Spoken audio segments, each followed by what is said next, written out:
Alright, greetings and salutations everyone. It's time once again for the road least traveled. I'm your host Samius. And we're actually going to go from Claw of Alcor to the top of the Ziggurat. Which I can't remember the name of that quest right off the top of my head. I'm sure as we get up there it'll come to me. But I typically do these. I'll go and I'll do the Last Stand, which is the first one of these videos that we recorded. And then I will recall back out, and I will go back to the camp, and then pick up do Claw of Alcor, and then the Ziggurat here. But also I like to grab those two explorers on the way. I don't know why. I'm weird, I guess. That lets me basically run around and do whatever I want through this quest zone. If I feel like doing the various optionals, I can make that happen. If I just want to run through the quest like we're doing now, I can make that happen as well. And it just, I don't know, it feels like the correct order to do these quests in. Of course, your pass may vary. I'll get this 1,000 experience points on whatever's in this bad chest here really quickly. If you do end up like slaying your way through up here and you need a shrine, or you feel like you want a shrine, there's a shrine up here on the top that you can grab right there. Rest up before jumping into the Ziggurat. Alright, my hireling is not currently with us, so let's keep that in mind. La, la, la, la, la. You fall down right here. You are still close enough to summon your hireling. I like to leave mine there in the water. I feel like that's like the safest place for her to be most of the time. Or him. And, yeah. Oh, Fathom the Depths. Hey, we figured out the name of the quest. Look at us. Look at us go. I actually really like these quests. I do them, I don't know, probably like every third or fourth life maybe. Sometimes a little more, sometimes a little less. It really depends on how early I move into Three Barrel Cove. If I move into Three Barrel Cove early, then I like to do it. And there's usually wiggle room in the levels to work in. If you hold Three Barrel Cove until a little bit late, then it's a little bit more problematic. Right. If you can, keep an eye out for these Raven Eye captives. There's not that many of them. There's like 7 of them. And most of them are pretty easy to spot. There's a couple of them that are a little bit more out of the way than others, but for the most part, it's not too hard to rescue these guys. If you choose not to because they're drow, I completely understand. Death to the -2 con races. Comrades. Alright.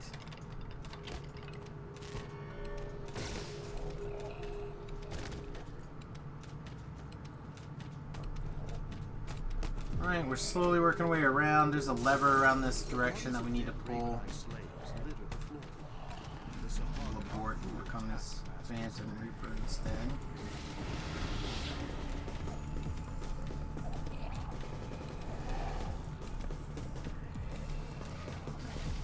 No thanks. Alright, there we go.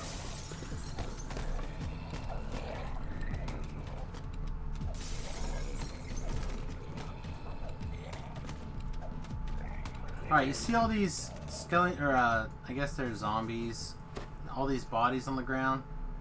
They are going to wake up here in a second and become problematic. The reason they are problematic is not that they are tough to kill. It's just that normally when you're fighting zombies, you want to cast like a firewall type spell. But because these guys are all drowned, you'll notice that they barely take any firewall damage or any fire damage at all.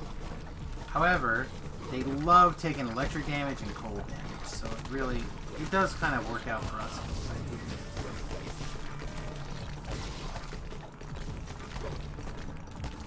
for that ice soul. Dirty ice soul. Always causing us problems.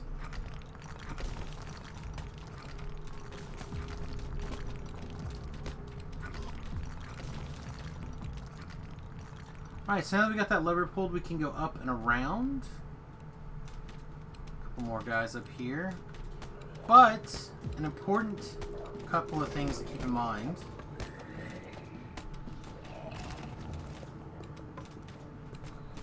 Depending on how your outlook is. Again, there's a slave around the corner. But also right around this corner is a shrine. There's usually a guy up here. I don't see him. And then if you have the ability to abundant leap, there's a small chest right there. I think you can feather fall and make it over there, but I'm not 1000% sure. So we can... I guess for science, we can give it a shot, right? Nope. Nope. Boop-a-doo! Alright. So anyway, like I said, you could jump over there with a little bit of abundant leap, or memory of flight, for example, if we had taken a little bit deeper into our own tree there. Like, there's lots of options at our disposal there. Don't fret if you didn't get it the first time through. There's an opportunity for you to grab it here in a couple of minutes, and we will take the time to go ahead and see if we can't walk it through, talk it through situation.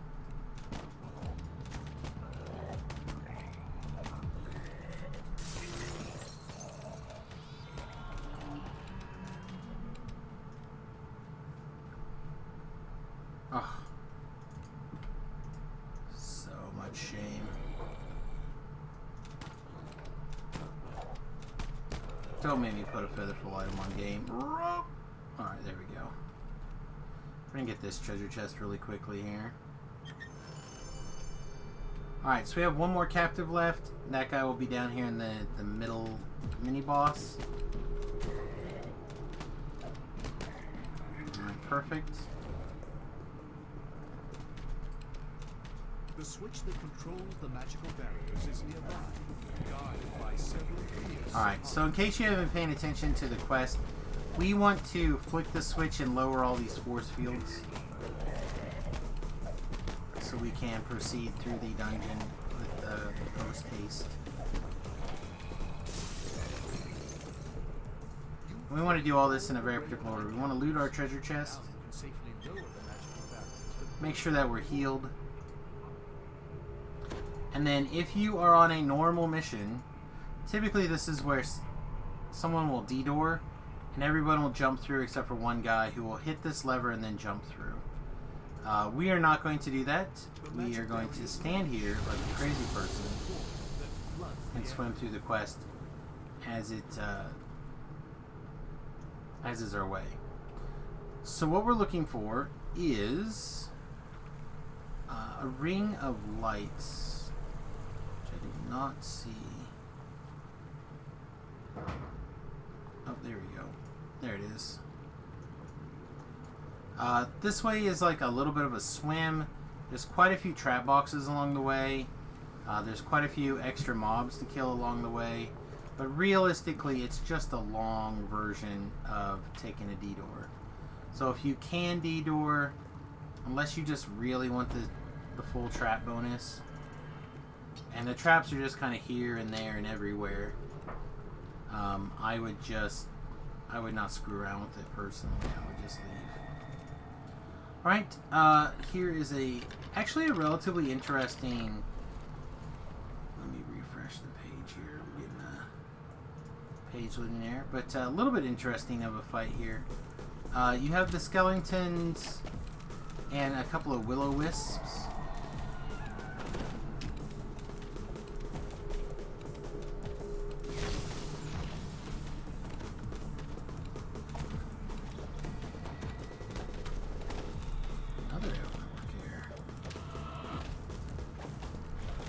Probably like maximize and empower this firewall actually.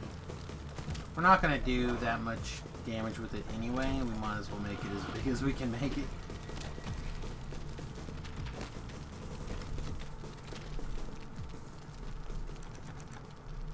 Alright, we'll unlock this door. Why are you still...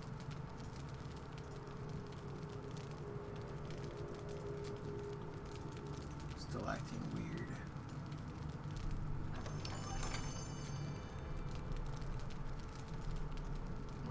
That says Adventurers Pack, right? Yeah, it did. Huh. Still having a network error on the playback side. We're on Twitchville. Give me 1 second to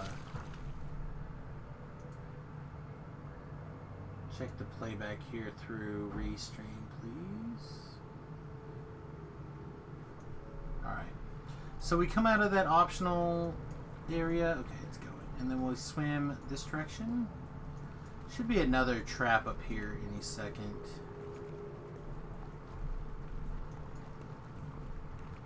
I think there was one that we swam underneath without even realizing it was there also. Right, here's that shrine. Gives us that opportunity to loot this small chest.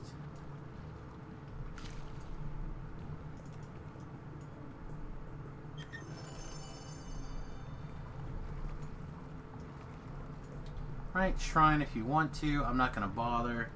And then on this side of the room, there'll be another big circle for us. I thought there'd be a big circle for us. Be big circles for us again in a minute. Here is one of those sweet trap boxes. There's a little bit of a circle.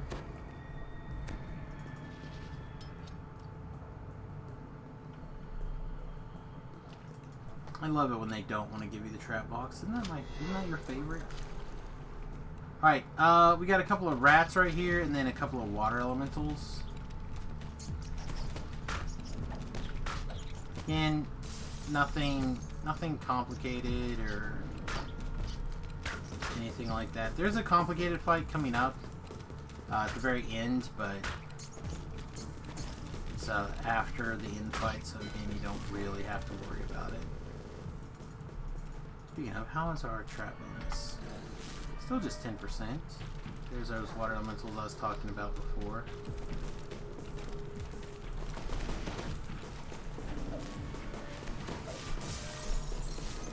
I feel like cold should do extra damage to water elementals because they freeze.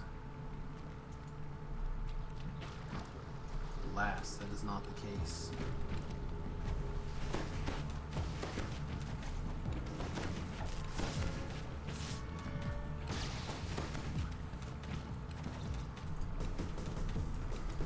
Alright, oh, sorry, there's a shrine over here. Shrine and a lever and a couple of rats. You have to pull the lever, you do not have to kill the rats. As you can see though, a lot of this is just like mildly aggravating stuff, which is why people tend to just detour if they can.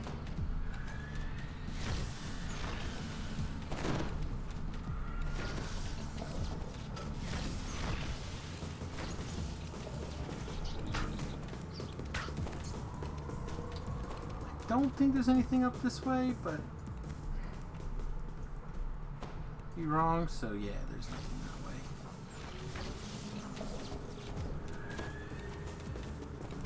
Alright, we're back at the beginning of the quest now, so had we detoured back, we would have splashed down, because we would have appeared in the roof, right, in the hole. Fell down here into the water, which means we basically would have been, let's call it here, right? Jumped out of the water, we would start clearing our trash up here.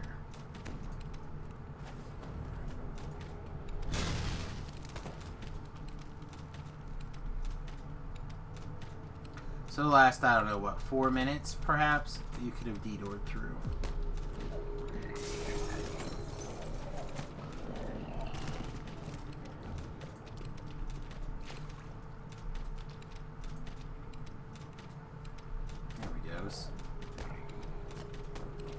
Not like gonna walk up to a mob to wake him up if I don't have to.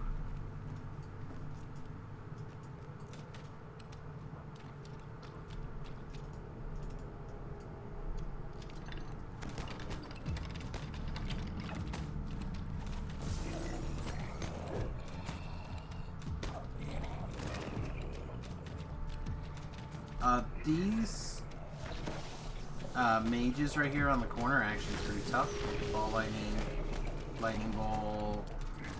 ball lightning, and chain lightning, etc. Pretty nasty. Alright, so this is the end fight. There are a trap box right here. I think that's basically the end of the... It's not going to let me take the time to knock it out. So we'll run around and clear some of the trash here. Quest doesn't end until you knock out the big mud monster as well as this guy. So we'll take a second, clean up the caster, and then we'll move the mud man around.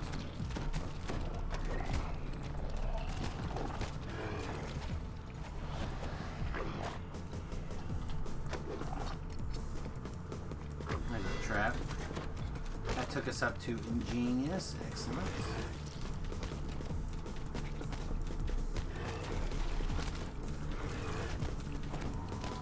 Alright, if you get in trouble, there's a water pit right here that you can jump into. The bad guy can't reach you. You can, like, do one of these numbers. I'm not a big fan of this personally, but you can. If you need to. Take the tactics you need to accomplish the quest to the best of your ability. Alright, I'm going to go ahead and raise Faden. You might go, Samius, the quest is over. Why are you taking the time to raise Faden? Well, the answer is I'm going to go ahead and demonstrate to you guys how to do this last bonus shenanigans.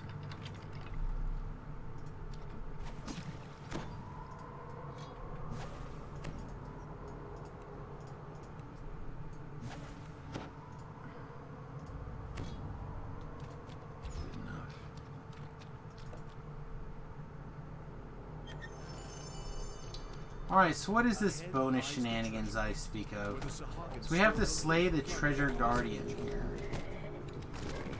And I think it was always just something to do because it was kind of different, a little bit fun. But now it literally has no real purpose.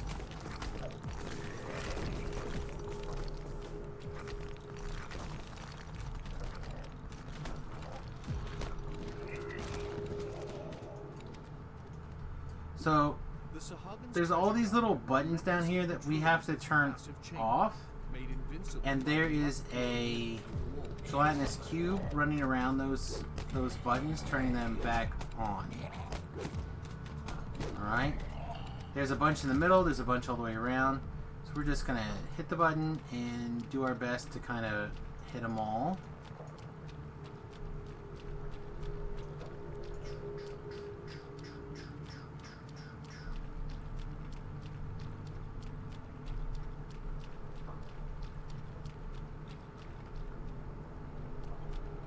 Give him an opportunity to knock out a couple there. Then we'll just play catch up.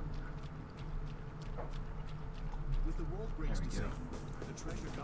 Alright, so now we can fight him. However, in the corners, the ooze will get blown on us. So what a lot of groups will end up doing is pulling him into the middle. There's no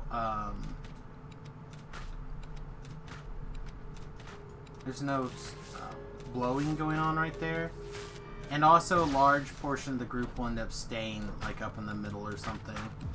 Again, mostly because I solo and I teach the game solo. I try to move around regardless.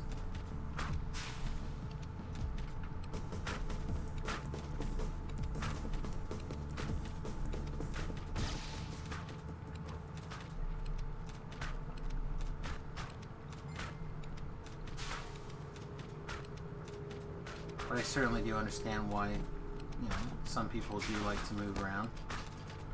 Oh, and the spikes. I forgot about the spikes. I haven't had those spikes happen in a really long time. Alright.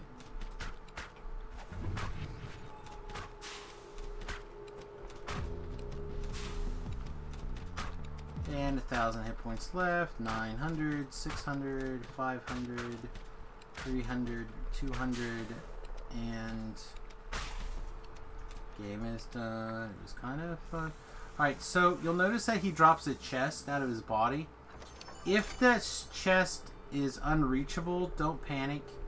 There is a second chest here, right beside where you would pick it up.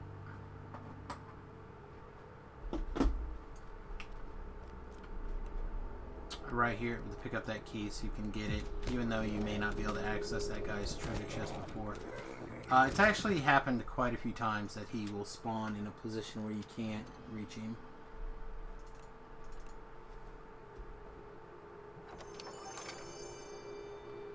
And then, there we go. Look at that. Wasn't that amazing? So much fun. So different. So much wow. Alright, I hope you guys enjoyed these videos. If you did, please hit the like, subscribe, follow button. I'm making all sorts of sweet hand gestures that you guys can't see, but they're definitely there. And, yeah, we'll see you guys soon. Sahagin Toodles. the top of the ziggurat.